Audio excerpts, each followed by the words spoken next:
Hello, everyone, and welcome to Today I Learned, a BU Today podcast where we explore fun facts and ideas across a multitude of disciplines. We'll be interviewing students about exciting things they learned in their favorite classes at BU. From changing majors to picking career paths, single classes can have a transformative impact on their future. I'm your host, Suzie Aren, and I'm investigating how the things we learn in the classroom affect our lives. So to do that, we're going to be speaking directly to BU students, which is why we have Suzie Marcus joining us in the studio today. Suzie, thank you so much for being here. Thanks for having me. So, Suzie, you're a pre-med student and a sophomore at the College of Arts and Sciences. Tell us a little bit about yourself. Where are you from? I'm from Bedford, Massachusetts, which is about 45 minutes northwest of here. I'm studying neuroscience, and I definitely want to go into something related to neurology or neurosurgery, just something related to the brain. Got it. So why'd you choose that major? I didn't always know what I wanted to be. I knew I wanted to do something STEM related, but I actually used to be really squeamish. Obviously, I'm not any longer. But I kind of discovered a fascination with the brain and how we think. And then from there, it was kind of just reading things about the brain or watching, there are neurosurgery videos on YouTube that you can watch. Lots of late nights being interested in aneurysm clippings. And it kind of just turned into, I want to know more about that. So that's why I'm so fascinated with the brain. So I said, neuroscience, I have to major in neuroscience. So the class you've chosen to focus on today is Sargent HS 369, Gross Human Anatomy with Dr. Elizabeth Coe. And what's something you learned in that class that stuck with you? I would say, I think everybody knows when they're signing up for the class that the lab is a cadaver lab, and certain people might have certain reactions to the cadaver, but from my experience, I don't think that anyone really had a feeling of feeling nauseous or anything because, again, I think people going into it know. I had some experience prior working in morgue, so I was kind of used to the formaldehyde smell, and I would say that it can be easier or more difficult depending on how you learn because you kind of take for granted the red of the arteries and the yellow of the nerves and all those diagrams. But sometimes the diagrams, like cross sections of the knee, they don't really make that much sense to me. Honestly, they probably never will. But seeing it on a person, that makes sense. And being able to, of course, we have gloves on, being able to, touch something or maybe pull something back to be able to see the more deep structures of, a leg or an arm, that makes more sense. But at the same time, everything's the same color, so it's very difficult to tell, is this connective tissue? Is this actually a nerve? But I think that being able to see both the diagrams in lecture and then the physical anatomy in lab, it goes together very well. All right. So we asked you to prepare a fun fact to bring in on the show today. And why don't you tell us what that fact is? Formaldehyde is an appetite stimulant in like 20% of people, which is kind of creepy. But then I thought, after lab, we did my lab mates, and I did like to go to Starbucks and, grab like a bagel. That's awesome. How would you say that Dr. Coe approaches the subject matter, the matter, literally? She brings bones to class sometimes. They're clean. They're not like in formaldehyde or anything. We learn osteology or just, the parts of the bone in lab, but we also go over it in lecture. And so a lot of times she'll bring different types of bones. Like you can have like a humerus, which is in your arm, or a femur, or like part of like a pelvis. And she'll show us that. And I just remember sometimes she would have the LAs hand them out. So every couple of people you would be like, oh, here's this. This is like a scapula, which is the part in your back. And she would kind of be like, okay, well, if you look at this side of it, you have like a tubercle, like a bump like here, and then you could feel it. So that's one way that she does, more hands-on things, because for the bones, it's we do a lot of palpations, like feeling stuff on yourself, which is definitely very helpful, but you can't really feel everything just by, pressing on your arm. So that definitely really helps. And then she also has case studies, which are huge for understanding things. What's your favorite part of her teaching style? What do you appreciate the most? I think that she really has an enthusiasm for it, especially when she's like, I have my big box of bones, and she'll hand them out. And she definitely tells us a lot of fun facts or a lot of things that are that I guess are just not something that you would expect to learn. I also think that something that she really emphasizes a lot in both the gross human anatomy and her physiology class that I took are kind of like misconceptions or just things that people think that they know about human anatomy and physiology that are actually just that's simply wrong. And she'll explain, if you heard that, it's not completely true. It's actually this. So it sounds like this is going to be probably one of the most comprehensive biology, health science classes. We learn everything. It's definitely a lot of material, but it's totally worth it. Do you see anything that resonates with neurology and neuroscience? I just remember she was talking about the cranial nerves, and you have these 12 cranial nerves, and I was like, oh, I know these. I got this. So I felt a little bit prepared in advance for some of that. In lab, we don't really see the organs. That's something that I didn't know. Like we were doing the chest cavity one day, and the heart is not there. Like the lungs, like they have been taken out previously. But you'll get to see part of the aorta and things. So in lab, it's definitely more focused on the bones and the muscles and the nerves. But in lecture, we also cover, how do the kidneys work? And we'll have a case study on like a heart blockage and something. So we also have neurological issues, which mostly had to do with the nerves. Has anything outside of neurology and nerves study sort of made you go, I like this, I'm enjoying learning about this? I think that I enjoyed learning about kind of everything.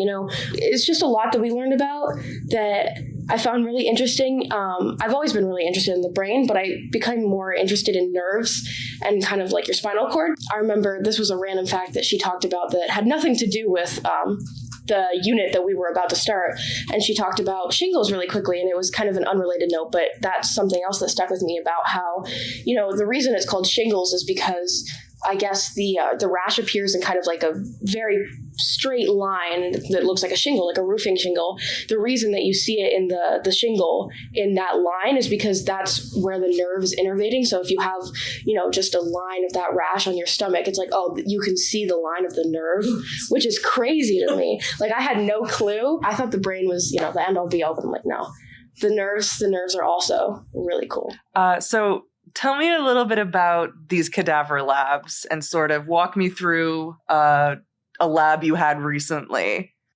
So I had an 8 a.m. lab, and so, they're bright and early. That's definitely something that people might have to get used to. You walk in and usually, you put your stuff down in the corner, and usually we would start with osteology. And another thing that I thought was really interesting about the way that the class is structured is we didn't have a professor there with us. It was like two LAs. They were both seniors. They were very nice.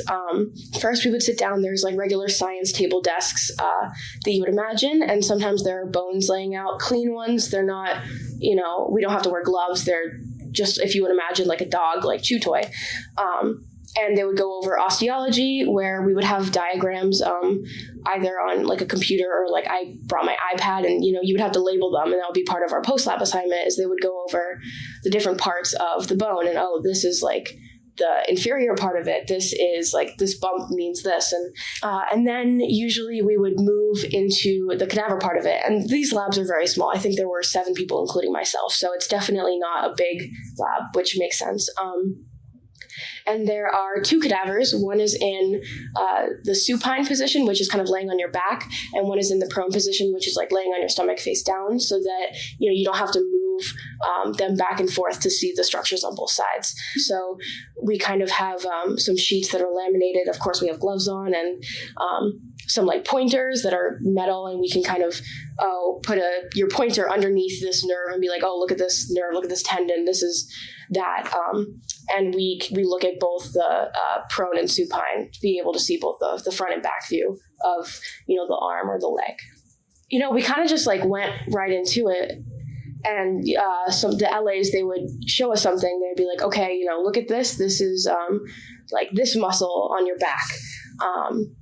And, you can pull back muscles because there are more like superficial and deep muscles. And then they would be like, oh, like you can do it. And we're wearing gloves, but we're like, we can touch it. And they're like, yeah, you can just gently pull back the muscles. So it was definitely, I think everyone took a pause to be like, okay, like we can touch this, but I think that it felt very lab sciencey. It sounds like it's safe to say that you're not the only student in the class who's watched surgery videos on YouTube. Yeah, I don't think so. I think we definitely stood farther back from the cadavers in the first lab, but then by the time we were at our fifth lab, we were kind of like, oh, can I reach over here? And like, what does this tendon connect to? Like, oh, is this a nerve or what is this? So it's definitely, like any lab, I think it's something that you get used to. But it's definitely different. Like, I don't think I can compare it to running PCRs or doing anything else in a bio lab. It's very unique. So if you were to recommend this class, first of all, who would you recommend this class to? And second of all, how would you describe it to them? I would recommend this class definitely to anybody who wants to go into healthcare, whether that be nursing or pre-med like myself, PA, maybe veterinary. I know it's not an animal, but, muscles are muscles, and the way that things connect are very similar between mammals. I would also say, I was thinking about this, I feel like biomedical engineering students might like this because I don't know much about biomedical engineering. My mom's one, so I probably should know, but we learn so much about muscles and the way that, we move. And I think that if somebody is aspiring to help create something that has to do with mobility, that this is such an perfect way to learn, how do we move? How are we able to rotate our arms, or how are we able to stand on our tippy toes? Everything like that. You can learn about that in class, but until you actually see it and you can think, okay, if I pull on this bone, how is it moving and what muscles? That's something that I think, if they get a chance, I know they're very busy, but if biomedical engineering students get a chance, I think they should absolutely take this class. I think the way I would describe it is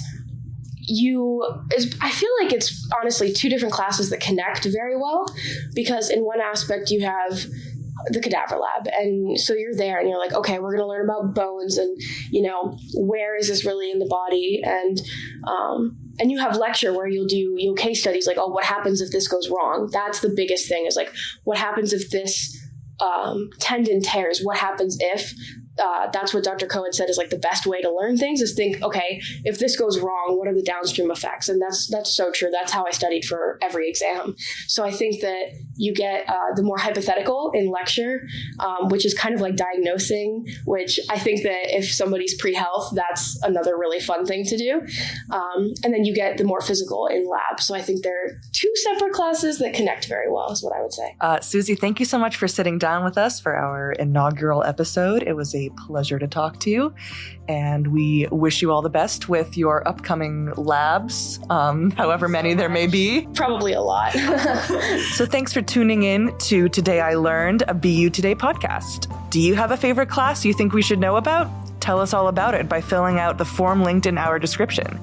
Today I Learned is produced and engineered by Andrew Halleck and edited and hosted by me, Sophie Aren. We'll see you next time.